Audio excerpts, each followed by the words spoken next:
Welcome to another Tech Help video brought to you by ExcelLearningZone.com. I'm your instructor, Richard Rost. Today I'm going to show you how to set up a default template file for new workbooks in Microsoft Excel. Yesterday's video was about Microsoft Word. I had a question from one of my Platinum members, Ellen, and she said that Microsoft just updated Office and they set the new default font to Aptos, which she doesn't like, and she wants to be able to go back to Calibri. So how can you create a new Word document every time and have these settings involved? So yesterday's video was all about setting up a normal document template in Microsoft Word. Now in Excel, you could do kind of the same thing, but it's a little more complicated. So go watch this video if you're curious how to do it in Word. For Excel, let's go ahead and start up Excel. And just create a blank workbook file, brand new document. And you can see here you got Aptos Narrow is the new one. That's not too bad. I actually think this looks better in spreadsheets than Calibri or Tahoma did, which are my two previous favorite ones. What you're going to do now is set up this sheet just as you want it for new blank workbooks. All right, new blank sheets. So I'm going to select all of the cells, and I'm going to set it to something. Let's go old school again. Let's go Arial. Remember Arial from the 90s, right? And maybe you like a little bit bigger, maybe like 12 point. Okay? Maybe you're always taking this first column and making it wider. And the first row, and you're always making that a different color. Let's just go with green for now. Okay? And you want all of your new workbooks that you create to start off like this. Okay? All right, what we're going to do is we're going to save this and click on More Options, and then More Options again. That'll bring up the actual Save dialog box. I like working with this thing. I'm old school. All right, it's going to take you to whatever your default document folder is for saving workbooks. Okay? Now, down here, we're going to switch this to Book.XLST, a template file. Now, if you got macros in here, you can do it with macros too. Save it as this one. With Word, you always want to save it as a macro-enabled document. With Excel, you don't have to. All right, I'm just going to pick this one because I don't have any macros. Now, it's going to switch the document folder on you. All right? It's going to take you to this folder here. Okay? Don't worry about this. We're not going to save this file in this folder anyways. I don't know why they bring you here. This is the wrong folder. This is where it assumes you're going to save all of your custom templates. No, go back to your regular folder. In my case, it's My Drive and then Spreadsheets. Where are you? Spreadsheets. That's where I save all my spreadsheet files. Okay? And I'm just going to call this Book.XLTX or XLTX.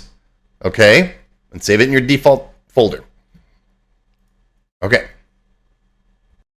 All right, it's saved. We're good to go. Now, the location that you save this in is going to be different for lots of different people. All right, it could be in one folder for some and a different folder for others. It depends on what version of Excel you have. Here's how you find what the right folder is for you. It's not as easy as it was with Word, where you can just type in that app data trick that I showed you. All right, here we're going to go to File. And then come down to Options, and you're going to go to your Trust Center Settings, Trusted Locations, and I know it's a pain, and find your Excel Startup folder. That's the folder where you have to put this template file in. See, Program Files, Microsoft Office, root Office 16 for me. It's the version I have. Okay, and then XLSTART. Now, can you change this? Yeah, you could change it, but I would just leave it here. All right, just take a note of that, copy it, whatever you got to do. You can't really copy it off of here because you can't click on it, but just take a note of it. Actually, you can copy it if you double-click right there because you can change it by that. So just take this here and just copy this to your clipboard, right? Control-C. Okay, now, close Excel. Open up your file manager. All right, we're going to click up here in the address bar. We're going to paste in that thing that we copied. We're going to hit Enter. That'll take us right to that folder, right? Program Files, Microsoft Office, root, Office 16, XLSTART. Okay? Now we're going to open up another copy of our file manager or another window, however you want to do it. All right, there we go. There's my Spreadsheets folder. There's that Book.XLTX that I saved. We're going to take that guy, click and drag, and drop it into here. You're going to get a warning up because you need administrator permission to put it in there. So if you're not someone that's got administrator permission on the machine that you're on, go get someone who is. And then hit Continue, and it'll copy that file into that folder. There it is. Okay? All right, close down the file manager. Let's go back into Excel. Come on. All right, open up a blank workbook. And, oh, wait, no, I still got Aptos Narrow. What's going on here? Man. All right, this drove me nuts until I figured it out. When you start up Excel, let me do it again. This screen here, right, the start screen, has you pick a blank workbook. This blank workbook is based on the default template that's built into Excel, not the one you just created. So the easiest way to get around this is to go into Options and then go to General all the way to the bottom down here and turn off Show the Start Screen when this application starts. And then hit OK. Now, close Excel, open it again, and it'll come right in to your template. Boom. See that? I'm in Arial, and I got that green first row and that wide first column. See that? That's how you do it. You just got to find, the tough part is finding that folder, which you got to go into your Trust Center to see where it is, because it's different for every version of Excel. Well, for a lot of versions. And then you have to know to disable that start screen. Okay? And that's pretty much it. Now you got this as your default every time you start up Excel. And you can go back to old school Arial and Time New Roman if you want. And be cool like the old Gen X kids.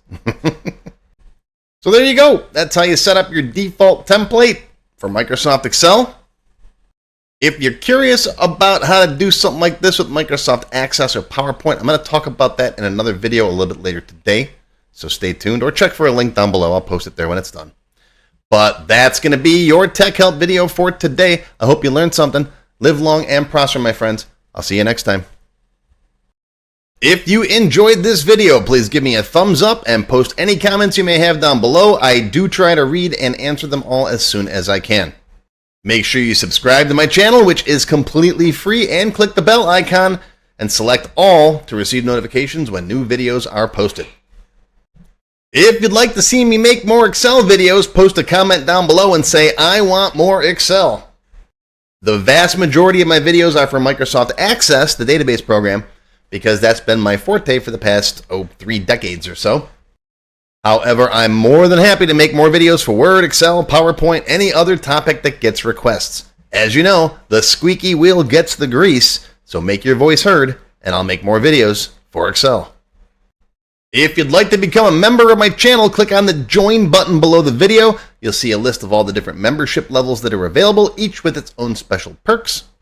Silver members get access to all of my extended cut Tech Help videos, and members of all levels get free courses once a month. Gold members can download my Tech Help spreadsheets and access to my code vault. Platinum members get access to all of my beginner courses and lots more. Now, if you want to learn more, if you're watching this video on YouTube, click on the Show More link down below the video to find additional resources and links. YouTube actually does a pretty good job of hiding this thing. You'll see a list of other videos, additional information related to the current topic, free lessons, and lots more. YouTube no longer sends out email notifications when new videos are posted, so if you'd like to get an email every time I post a new video, click on the link to join my mailing list. Now, if you have not yet tried my free Excel Level 1 course, check it out now. It's over 90 minutes long, it's free, and it covers all the basics of Microsoft Excel. And even if you don't need it, I'm sure you got someone in your office who's always asking you questions about Excel. Forward a copy to them. And if you like Level 1, Level 2 is just $1. And it's free for members of my YouTube channel, even supporters. Just email me and let me know that you signed up, and I'll send you your free copy. And on my website, I've got tons more lessons for all levels. You'll find everything from my free beginner lesson to more Excel beginner lessons to Excel expert lessons where we cover VLOOKUP and index and match and you name it. I got tons of stuff on here.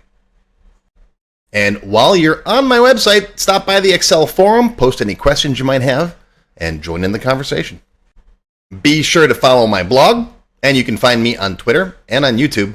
And I'm on Facebook, but I don't like Facebook, so I don't use it that often. That's a whole different story. If you're curious, email me. But as always, thanks for learning with ExcelLearningZone.com. I'm Richard Rost. Live long and prosper. I'll see you next time.